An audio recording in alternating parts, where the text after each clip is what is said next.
Hello, and welcome to Light Reading. I'm your host, Light.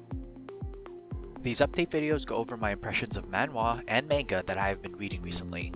But right before we get started, I want to make it clear that all opinions for these works are exactly that, my personal opinions. But without further ado, let's get started. To start with, I wanted to put forward one of my favorite manhwa that I've been reading recently, and that is I Shall Master This Family.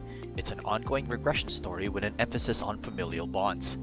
My impressions stem from reading up to chapter 149. The main character? Her name is Florentia Lombardi.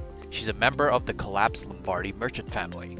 After meeting her life's end, she regresses back to her childhood.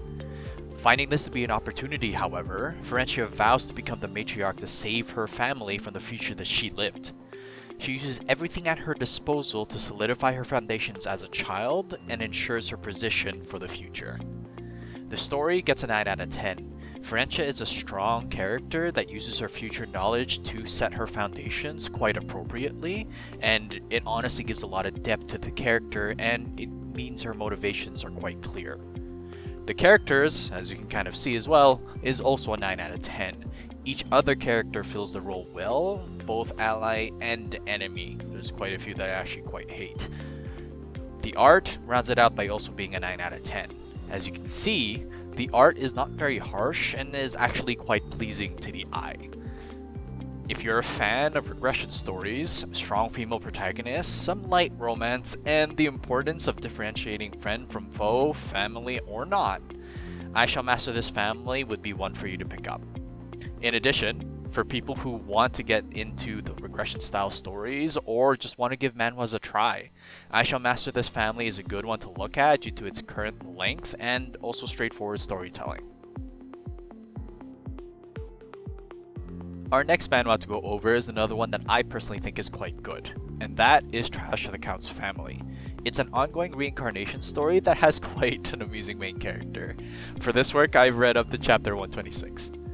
Trash to the Count's Family is a slow burn. It takes its time going through its story and introducing all of its characters. However, the main character, Kim Rok-soo, reincarnates into a novel that he did not read the full story of, but as a minor villain known as Kale Henitus. To change his fate from being a minor villain, the new Kale goes about doing everything he can to ensure his survival. He may be a bit grating at times as a main character, especially at the beginning, but over time I grew to like his character quite a bit. The story, it gets a 9 out of 10 for me. The slow burn style takes some time to ramp up, but it does have a sense of satisfaction at the end of each arc, per se. The characters are also a 9 out of 10, as I found myself attached to the whole cast of characters that the story introduced. Honestly, my personal favorite is still Raon, but we'll get to that in future updates. And the art, like our last entry, is also a 9 out of 10. The drawings of Kale's companions as they get revealed one at a time are personally some of the most exciting scenes for me. For fans of slow burn stories that have strong characters and a fascinating take on the reincarnation genre, this one's for you. Although be warned, you may find Kale to be a little misunderstood at times. The next entry is Absolute Sword Sense. It's an ongoing martial arts regression story centering on the main character, Saw Woon-hui, and his experience through his second life. I've currently read up to chapter 81. During his first life, Woon-hui was kidnapped by the Blood Cult and was put to death after outliving his usefulness. But he was able to regress due to the situation he was in at the time of his death. What drove me to read Absolute Sword Sense was Woon-hui's power to speak to swords after he regressed. It's an intriguing enough concept that I found myself at least interested in what he would do with his second life. Absolute Sword Sense's story is a 7.5 out of 10. It's still developing where it might be able to go, and the consequences for Woon-hui's decisions haven't come to fruition just yet. As for its characters, it's a 7 out of 10. Most of the characters are predictable, but the sword ones are at least quite interesting. As for its art, it's a 7 out of 10. Save for some good action scenes, the art just does its job decently.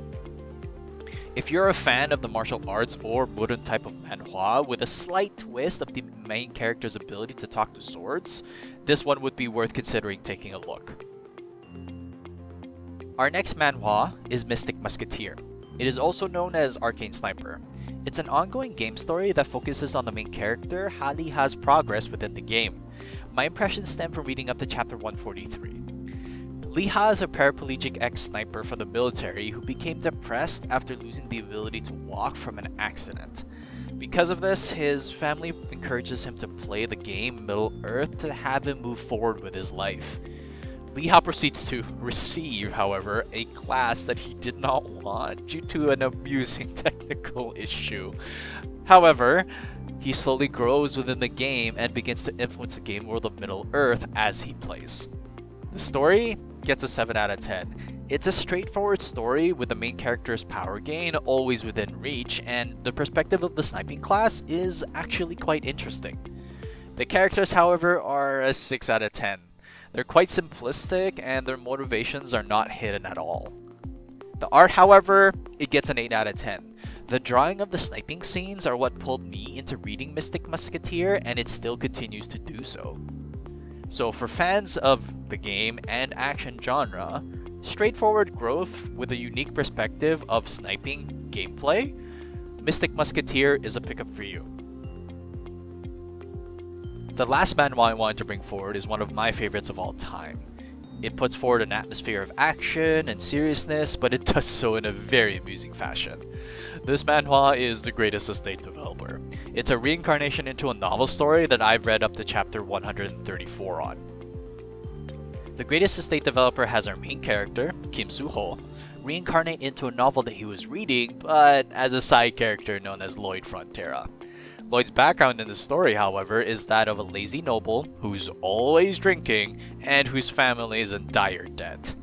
Using his knowledge of the novel, in addition to his civil engineering background, Lloyd takes steps forward for a brighter future that not only affects himself, but also those around him. This is one of those rare titles for me that all scores are honestly just 10 out of 10. The story, characters, and art all play their role in making The Greatest Estate Developer an enjoyable read.